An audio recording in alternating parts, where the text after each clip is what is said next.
Okay, பார்த்தீங்களா? ம். குடி குடும்பத்தையும் தன் வாழ்க்கையும் அளிக்கும் மருந்து அப்படிங்கிறது தான் இன்னைக்கு டாபிக்கு. இது மருந்து இல்லைங்க. இது என்ன பண்ணுதுன்னா, மெதுவா கொல்ற விஷயம். குடி என்ன பண்ணும்? முதல்ல குடும்பத்த அழிக்கும். 2வது தன் வாழ்க்கையவே அழிக்கும். சரிங்களா? ஒத்துக்கிறீங்களா இல்லையா? எப்படிங்க குடும்பத்த அழிக்கும்? அம்மா, அப்பா கண்ல தண்ணி தான். மனைவி, பிள்ளைகள் பயம் ப்ளஸ் கண்ணீரோட வாழ்வாங்க. வீட்ல சண்டை, மரியாதை போயிடும். 4வது பார்த்தீங்கன்னா, சம்பாத்தியம் பூரா குடிக்கே போயிடும்.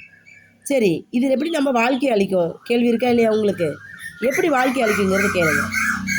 முதல்ல என்ன பண்ணும்? உடம்புல பாதிக்கும். உடம்புல என்னென்ன பகுதிகள் இருக்குது? லிவரு, ஹார்ட்டு, கிட்னி எல்லாமே டேமேஜ் ஆகிடும். 2வது பார்த்தீங்கன்னா மனசு. மனசு என்ன பண்ணும்? டிப்ரெஷன் ஆகிடும், கோவம் வரும், முடிவெடுக்க முடியாது. அடுத்து வேலை, எல்லாமே ஃபோக்கஸ் போயிடும். ஜீரோ பேலன்ஸ், ஃபோக்கஸ் கெட்டுடும். அடுத்து எதிர்காலம், கனவு எல்லாமே கரைஞ்சு போயிடும். ஒரு குடிகாரன் குடிக்கிறது மதுவை இல்லைங்க, தன் குடும்பத்தோட சந்தோஷத்தை குடிக்கிறான். சரி, இதுலேருந்து எப்படி விடுதலை அடையிறது? நல்லா ஒத்துக்கோங்க. இது பிரச்சனைன்னு முதல்ல என்ன பண்ணணும்? நீங்கள் அக்செப்ட் பண்ணணும். குடிக்கிறது பிரச்சனை தான் அப்படிங்கிறத நீங்கள் அக்செப்ட் பண்ணணும். 2வது குடும்பம் இருக்காங்க இல்லையா, குடும்பத்தை கெட்டியாக பிடிச்சி அவங்க தான் உண்மையான பலம்னு ஒத்துக்கணும்.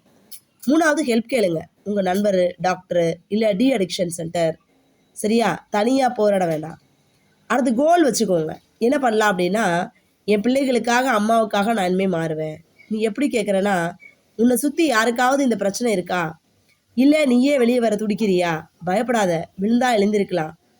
மாறணும்னு முடிவு பண்ணால் போதும். சரியா? பேசணும்னா நான் இருக்கேங்க. தீர்ப்பு சொல்ல மாட்டேன். சரியா? தோள் கொடுப்பேன். நல்லா கேட்டுக்கோங்க. இந்த குடி வாழ்க்கையை அடிக்கக்கூடியது. அப்போது இதை நம்ம ஏன் பயன்படுத்தணும்? இப்படி இருட்டான ஒரு வாழ்க்கையிலேருந்து ஒரு வெளிச்சமான ஒரு வாழ்க்கை வாழலாம் இல்லையா? இருட்டு வேண்டாங்க. இருள் வாழ்க்கையில் சூழ்ந்தா துன்பங்கள் தான் இருக்கும். அதுதான் குடி செய்யுது. அதுவே நீங்கள் மீண்டு வெளில வரும்போது ஒளி வெளிச்சம் உங்கள் வாழ்க்கையிலுக்குள்ளே வருது. அந்த ஒளி வெளிச்சத்தை தான் வேணும். இப்போ கூட பாருங்கள், எங்கள் ஃப்ரெண்ட்ஸோடு நாங்கள்லாம் போகும்போது ஜாலியாக ட்ரிங்க்ஸ் சாப்பிடுவோம். கேர்ள்ஸ் எல்லாம் சியர்ஸ் சொல்லி பார்த்துருக்கீங்களா? ஆனால் நடக்கும். ஒன் டைம் எப்போவாச்சு. எதுக்கு இதெல்லாம் குடிக்கலாமா வேண்டாமா? Once in a time, once in a minute இப்போல்லாம் ட்ரிங்க்ஸ் சாப்பிட்றது ஒரு பழக்கமாக வச்சுருக்குறாங்க. ஆனால் குடி என்ன பண்ணும்? ரெகுலராக குடிக்கிறாங்கல்ல, இது மெயினாக அவங்களுக்குள்ளேயே வீடியோ தான். இன்றைக்கி பல குடும்பங்கள் இன்றைக்கி நிறைய பார்த்திங்கன்னா, கவர்மெண்ட் எவ்வளோ விஷயத்த ஸ்கீம் கொடுத்துருக்கு. குடி மறைஞ்சிருக்கானா? இன்றைக்கும் கிடையாதுங்க. எந்த நிகழ்வும் மாறலை. இன்னும் மக்கள் குடிக்க தான் செய்கிறாங்க.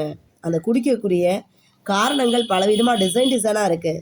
மாற்றுறது ரொம்ப கஷ்டம், அழிக்கிறது சில விஷயங்கள், சொல்கிறது ரொம்ப ஈஸி. ஆனால் என்ன செய்யுது? இன்றைக்கும் குடிக்கிறது பெருகிட்டே தான் இருக்குது. ஸோ நீங்கள் உங்களுடைய நண்பர்கள் இடத்துல யாராவது இது குடிக்காரங்களா மாறுறாங்க அப்படின்னா, இந்த உண்மையை சொல்லி இந்த வீடியோ ஃபார்வேர்ட் பண்ணுங்கள். ஓகே, இது மனசை எந்த அளவுக்கு பாதிப்படை செய்யும், உடம்பு எப்படி பாதிப்படை செய்யும், வேலையை எப்படி பாதிப்படை செய்யும், உங்கள் எதிர்காலம் எப்படி அழிஞ்சு போகுது அப்படிங்கிறத சொல்லுங்கள். கண்டிப்பாக ஒருத்தர் மேலே அந்த மக்கள் இருக்கும்போது இந்த விஷயத்தை கண்டிப்பாக செய்வோம். நன்றி.